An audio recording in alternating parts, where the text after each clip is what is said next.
صحیح بات یہی ہے کہ تعویذ جو ہے وہ نہ پہنا جائے، تعویذ نہ لکھوایا جائے، دم کروایا جائے، دم خود کر لیں یا کسی سے دم کروا لیں۔ قرآن سارا شفا ہے، قرآن پاک ٹانگنے کے لیے نہیں آیا، قرآن پاک یہ پڑھنے کے لیے، عمل کرنے کے لیے آیا۔ بسم اللہ الرحمن الرحیم، السلام علیکم ورحمۃ اللہ وبرکاتہ۔ معزز ناظرین، کیا دم کرنا شرک ہے؟ کیا دم نہیں کرنا چاہیے؟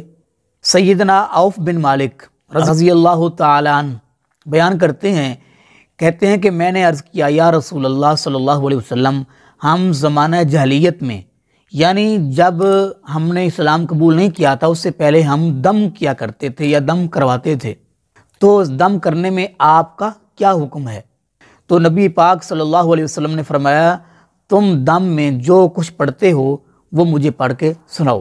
آپ علیہ السلام نے فرمایا دم کرنے میں منع نہیں ہے، اسلام منع نہیں کرتا، شرط یہ ہے کہ اس دم کے الفاظ میں شرک نہ ہو، اللہ کے ساتھ کسی کو پکارا نہ گیا ہو۔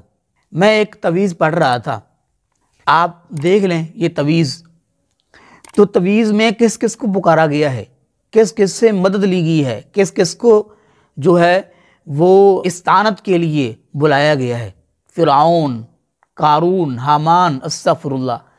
اس لیے ہم کہتے ہیں کہ تعویذ نہیں، اللہ کے بندوں، مسلمان بھائیوں بہنوں، تعویذ نہیں، ہم دم کروا لیں۔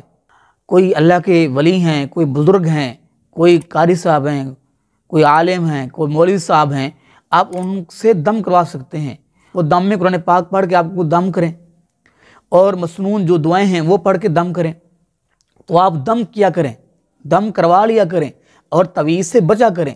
آپ یہ دیکھ رہے ہیں کہ تعویذ میں کیا کیا لکھ دیا ہے، اور کیا کیا لوگ لکھتے ہیں، جادو۔ اور یاد رکھیں، جو اللہ رب العالمین کے ساتھ کسی کو شریک کرتا ہے اس پر جہنم حلال ہے، جنت اس کے لیے حرام ہے، وہ جنت میں کبھی نہیں جا سکتا۔ جو تعویذ پہنتا ہے اور اس کو پتہ نہیں ہے، اور راجے قول صحیح بات یہی ہے کہ تعویذ جو ہے وہ نہ پہنا جائے، تعویذ نہ لکھوایا جائے، دم کروایا جائے، دم خود کر لیں یا کسی سے دم کروا لیں۔ قرآن سارا شفا ہے، اللہ پاک فرماتے ہیں کہ قرآن شفا ہے، قرآن میں دلوں کے لیے شفا ہے۔ جادو ہو گیا ہے، آپ کے اوپر کسی کی نظر لگ گئی ہے، آپ کو کوئی پریشانی ہے، تو آپ قرآن پاک پڑھیں، قرآن پاک پڑھ کے آپ دم کریں۔ قرآن پاک میں ہر چیز کا، ہر بیماری کا علاج ہے۔ اگر آپ تعویذ پہنتے ہیں تو تعویذ میں یہ لکھا ہوتا ہے جو آپ دیکھ رہے ہیں، یہ لکھتے ہیں لوگ تعویذ میں، یہ جاہل لوگ۔ تو اچھا یہی ہے کہ آپ دم جو ہے آپ دم کروا لیا کریں، آپ دم خود کر لیں یا کسی سے کروا لیں۔ تعویذ پہننے سے یا تعویذ کروانے سے، تعویذ لینے سے آپ اس سے بچیں، کیونکہ لوگ تعویذوں میں کیا کیا لکھ رہے ہیں، اللہ کے ساتھ شریک کر رہے ہیں، اور آپ بھی وہ پہن رہے ہیں، استعمال کر رہے ہیں۔ آپ کو نہیں پتہ کہ اس کے اندر اس بزرگ نے، اس شخص نے کیا لکھا ہے۔ جو مسلمان نہ جانے میں یہ تعویذ لے رہے ہیں یا تعویذ پہن رہے ہیں، تعویذ لکھوا رہے ہیں، تو ان کو یہ معلوم ہونا چاہیے کہ تعویذوں کے اندر یہ جو جہل لوگ بیٹھے ہوئے ہیں یہ کیا لکھتے ہیں تعویذوں کے اندر۔ قرآن پاک ٹانگنے کے لیے نہیں آیا، قرآن پاک یہ پڑھنے کے لیے، عمل کرنے کے لیے آیا ہے۔